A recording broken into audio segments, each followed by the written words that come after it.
Morning everyone, welcome back to the channel. We're back here at Ciocca Lincoln in Lawrenceville, New Jersey to check out this 2022 Lincoln Aviator standard trim. And what I want to do with this review today is we'll take a look at this and see, is this just a blinged up Ford Explorer, or is this something a little bit more that may be worth your while putting it on your list to check out? Let's dig in. All right, looking at the front of this Aviator, the first thing you'll notice is that big Lincoln grille in chrome with the big Lincoln badge. We have LED headlights, LED daytime running lights, LED turn signals. This color is called pristine white metallic, and overall it is a very luxurious front end on this Aviator. All right, when we're looking at the wheel and tire setup on this Aviator, all four corners have a 20-inch wheel, gloss black with silver, nice looking, the Lincoln badge in the center cap. Right, we have ventilated rotors, nice big large calipers, standard brake package.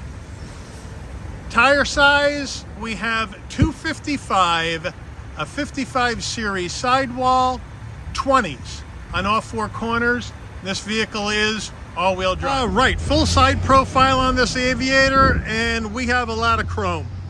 Right, we have chrome along the bottom of the door sills. We have chrome along both the windows. We have a whole lot of chrome in white. That's a lot of chrome for me. I know they want to get a more luxurious look out of this Aviator, but I think I could do without so much chrome. Let me know what you think in the comments. And another thing that's a problem for me on this car, as we move up, we have flat black around the wheel wells. This is a Lincoln product. It should be body color and not this flat black you see on less expensive SUVs. You have the Aviator badge right here. We have gloss black on the mirrors with LED turn signals. And as you can see, we have the power fold mirrors on this particular car. But we don't have a 360 camera on the standard trim, which I think could be a problem. And as we move over the top of the car, we have that large panoramic sunroof, color match shark fin antenna. All right, coming around to the back of this Aviator, we have a very flat back to this car. As you can see, we have no rear wiper that's visible.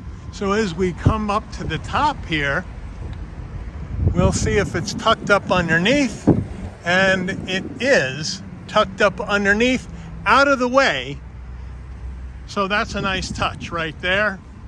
As we come back to the full effect, we're about body color all the way down until you got more chrome along the bottom. We have LED tail lights, LED turn signals, which is nice. More silver trim in the middle of the tailgate.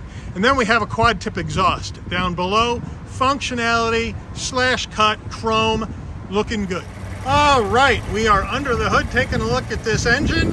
What do we got for power in this Aviator? We have a 3-liter EcoBoost V6, mated to a 10-speed automatic transmission, 400 horsepower, 415 pound-feet of torque, MPGs, 17 in the city, 24 on the highway, 20 combined.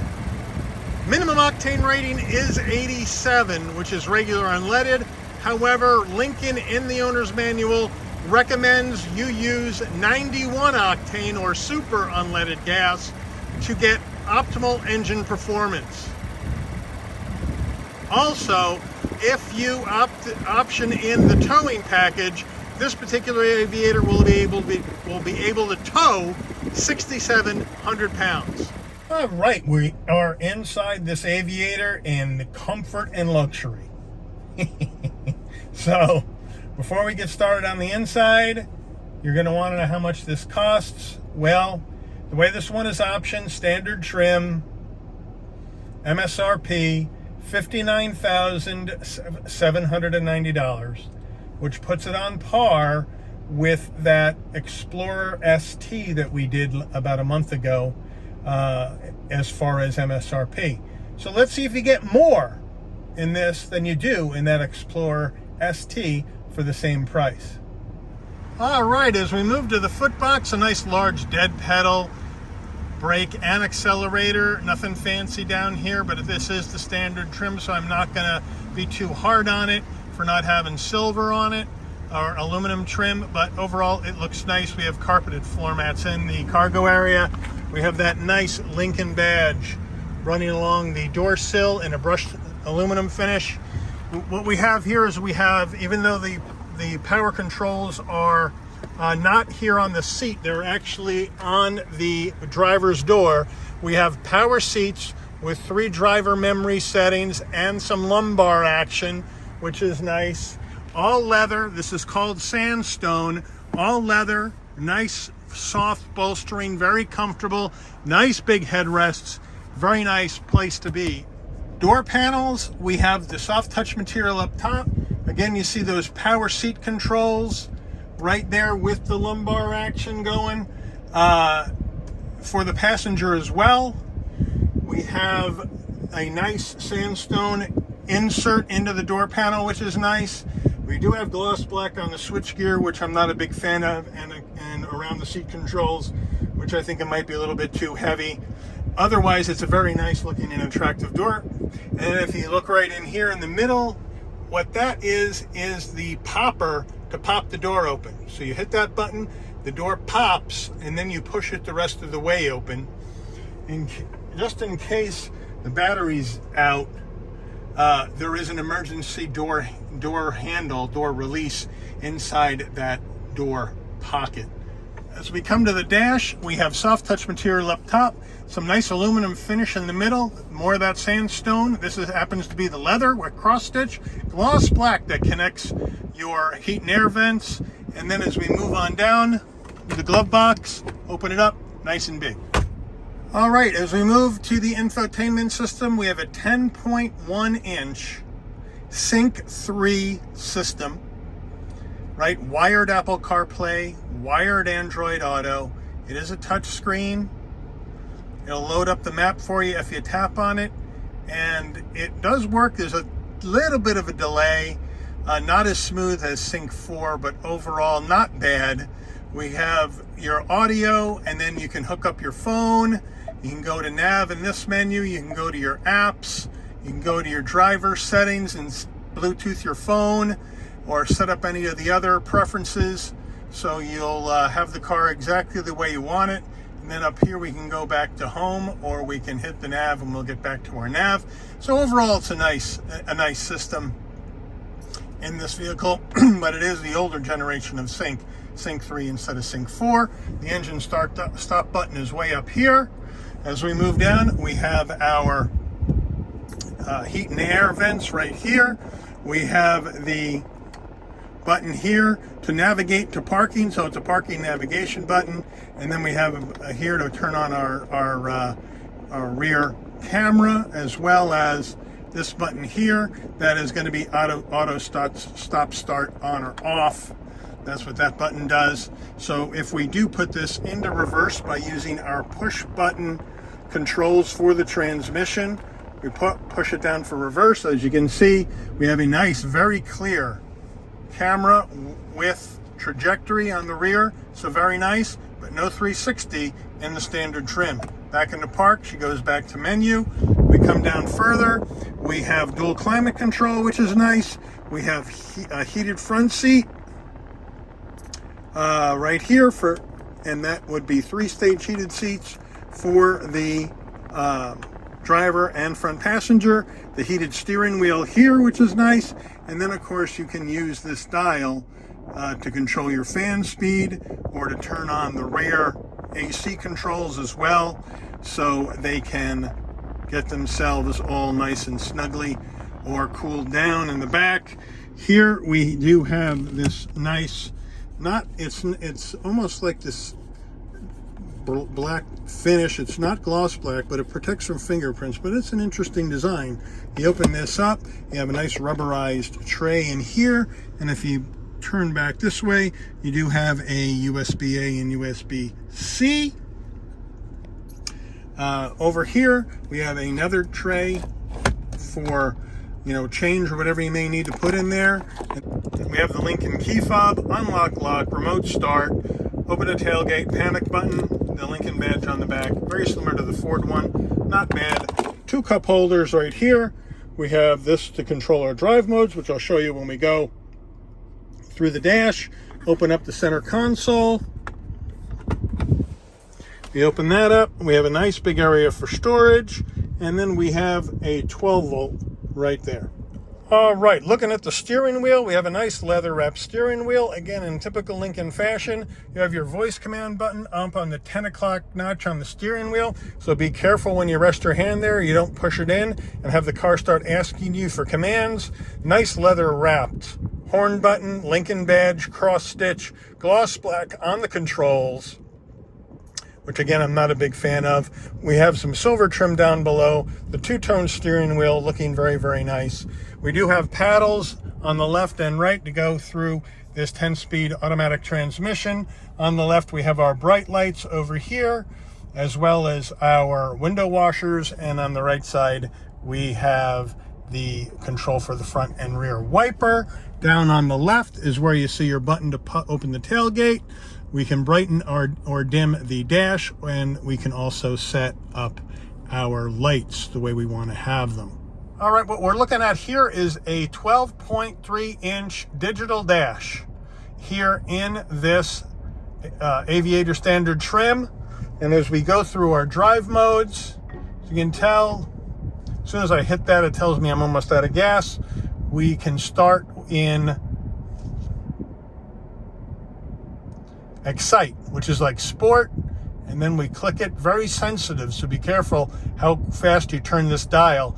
You have conserve, which is your eco mode. You have normal. We have slippery. We have deep conditions, deep snow, mud, or sand. And then we can go back to our Excite, which we'll leave it for this particular demonstration. But a very nice, complete, full digital dash in this standard trim Aviator. All right, we're on the back seat of this Aviator in the mid-row of this 3-row SUV. I have plenty of headroom, plenty of shoulder width room, right? Plenty of knee room. This seat is set for my driving position, no problem. So overall, with this mid-row, which is captain's chairs, a very nice job. And then we have a nice large, and I'm going to tilt the camera down and see if you can get a better look at it. We have a nice wide armrest for your arm. So I do like how wide these are. It really keeps your arm situated on here nicely if you have this down. And it's not a ratcheting style, which I like even better because they can be a real pain in the neck. Okay, here is the rear console for the rear seat passengers. We have climate control for both, which is nice. Heated seats, 2-stage for each rear passenger in the mid-row. Looking nice. We have vents for heat and air. And down below, we have a USB-A, USB-C, and a home power source. And in the middle between the 2 seats, we have 2 cup holders. So nice. All right, to get into the 3rd row, what you do is you push this button up here on the seat in the mid row, and that folds that and allows you to push the seat forward. And that's about how much room you're going to have to snake your way in. So we're going to snake our way in here. Oh, same as an Explorer. It's too darn tight to get into this back seat. Oh. All right, now we're in the rear seat, and this is nothing like the front or the mid row. These seats are hard. These seats are way uncomfortable. My knees are way too high. I do have some vents back here for heat and air and a cup holder, but that's about it. But I wouldn't put anybody in these third row seats at all. With a Lincoln product, I expected something nicer than the Explorer back here, at least as far as the comfort and the materials. Yeah, it is leather, but the headrests are like ridiculously thin and, totally uncomfortable. And, this is not the 3-row SUV you need to get if you're looking for usable 3rd row room. Here we are at the back of the Aviator. Now, to get in, you can either open the tailgate from the fob or you can use the switch on the dash. But if you haven't done that, you can also get in here by finding this little picture of a Lincoln Aviator with its tailgate up right there. And then underneath that little picture is a button. You push it, up comes the tailgate, electric assist on the way up, electric assist on the way down. And we have a nice storage space here in the back with the rear seats up, looking good. Opening up here, you have even more storage space on a lower floor. If you open up that lower floor, which was a pain in the rump to get it to open up, there is a spare tire. So thank you Ford for Lincoln for including that. We have tie downs in the back on the left and on the right with a 12 volt in case you need something for camping or going to the beach. And then we have power fold seats to take those third rows down. 3L is third row left. You push that button and down the seat goes. Could be a little faster. And then you push the 3 right button and that seat goes down. And now we have a nice amount of space with that mid-row up. If you want to maximize space for really big items, in order to do that, you got to come around to the side of the car as we do in the Explorer, hit this switch down here, pull this lever, and have this thing go down. And of course now it's going to make a liar out of me because the front seat's too far back because it's set for my driving position. So now I gotta move the seat forward up here and then come back again and hit this button to have this fold flat. So that can be a pain in the neck, especially if you're a taller person and that front seat is too far back. Then you're gonna have a problem getting this down. We're gonna have the same problem here and here.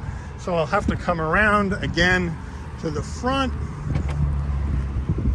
I have to move this seat forward using this button, get it forward enough to where I can come back here now and hit the lever, and then that seat folds flat. But when you finally get the song and dance done, then you got tons of space back here for those really large items that you may need to put in here. There is the carpeted floor mats and the owner's manual in the bag with all the little extras that come with this car, but really nice storage space here in the cargo area.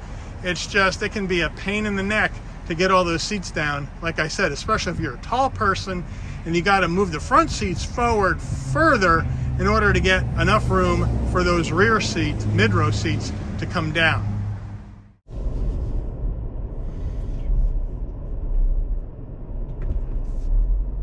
All right.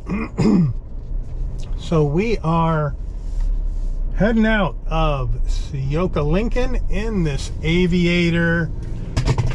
And sorry about that, my camera stand is falling off the seat.